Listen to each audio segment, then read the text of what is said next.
Hey guys, welcome to lesson 3 of HebrewLingo. I'm Ryan, and you guys have already learned so much. You've already been translating entire sentences. Like, that's not easy. So today we're going to cover some vocab. We're going to learn a little bit about adjectives. It's going to be cool. This lesson also covers the last 2 chapters in the first Hebrew unit on Duolingo. But before we do that, let's learn some new letters. And the first letter is a doozy. And that's because this letter is called chet, and it makes the ch guttural sound. Card link right here if you need a little help creating guttural sounds. Luckily, this next letter over here is so much easier. It's called lamed, and it makes the L sound. And for this letter over here, we're actually going to get 2 versions today, and there's nun right here, and nun sofit, which is the long line. And nun and nun sofit only make the N sound, so it's also really easy. So here's our lineup of all the new letters that we learned today. We learned chet, lamed, nun, and nun sofit. Now, on to the nouns, and first things first, we're going to learn a very important pronoun, ani, which means I. Ani is thankfully completely gender neutral and anybody can use it.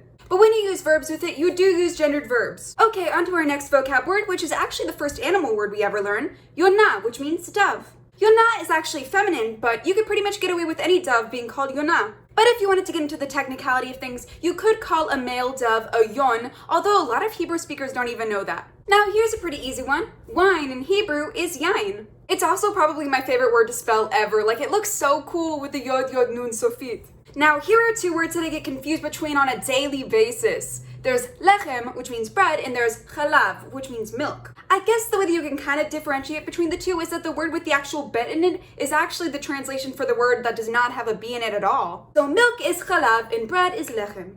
I'd say we need some practice. So pause the screen and unpause when you're ready. Okay, so I'm assuming that you're on pause by now, and the sentence that you just read is Ani ohevet chalav velechem, which means I like milk and bread. I had to shoot that twice because I literally got mixed up between the 2 again. Okay, so this sentence over here is kind of reaching back all the way to lesson 1. Well, you can do it, it's okay. This verb I use a ton. What the heck? Okay, so I'm assuming that you're done right now since you've unpaused. The sentence that I just gave you is hayonah ba'a, which means is the dove coming? And please note that the ba'a means that yonah is typically feminine. Now on to learning some adjectives, which is kind of new. So the adjective that you're going to learn today is hot or warm, and it is pronounced cham, masculine, or chama, feminine. Now we're probably not really going to use the feminine tense in this lesson, but I just wanted to make you guys aware of it because it's important. Now, just like in Spanish, use the adjective after the noun that you're talking about instead of before, like in English. So here I'm going to give you a little practice that's kind of an example for it. Pause right here and I'll be here for whenever you're ready.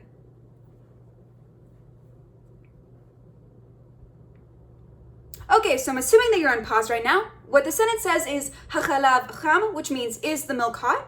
That's a lot of chets. I'm probably messing it up by now. Okay, so here I'd kind of like to talk about something that you've probably already picked up about Hebrew grammar. But the rule is that the reason why you can kind of get away with sentences being so simple looking is because the word am is implied in Hebrew. In our example sentence right here, he, yonah, really just means she is a dove. Like, you can really just put a noun after the subject and say that she is therefore the noun. So that is overall just a really intelligent part of Hebrew language.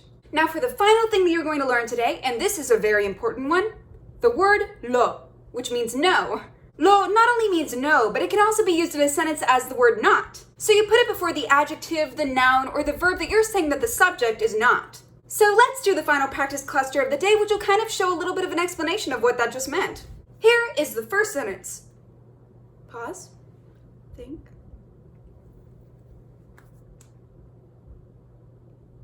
Okay, so I'm assuming that you're unpaused. This sentence says, Ani lo ohev yain, which means I don't like wine.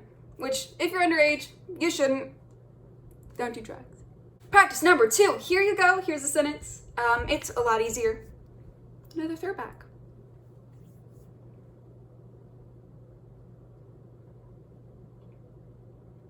Unpaused?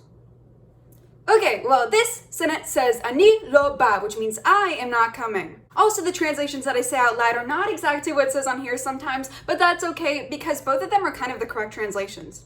Here's one that kind of shows the variation in which lo can be used.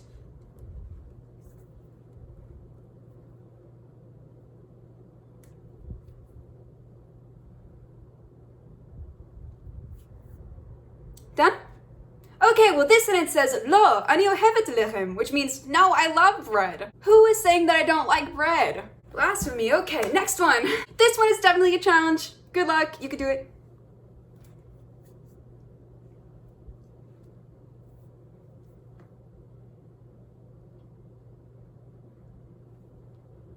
Are you done? Okay, take a deep breath. This one says, Hayona ohevet chalav o lechem, which means, does the dove like milk or bread? See, I get mixed up between the two, even whenever I'm saying them. Okay, so that was definitely a challenging lesson, even for me, as you saw. So you know that you and me both will be working on the Quizlet in the link in the bio. There will actually also be a unit review Quizlet down there because this is the end of the unit in Duolingo. Just 3 lessons in and you guys have already learned so much. So that is the end of today's lesson. Give yourself a hand. If you guys have any questions, I am always available to talk in the comments. Have an amazing day and hopefully see you next time. Bye.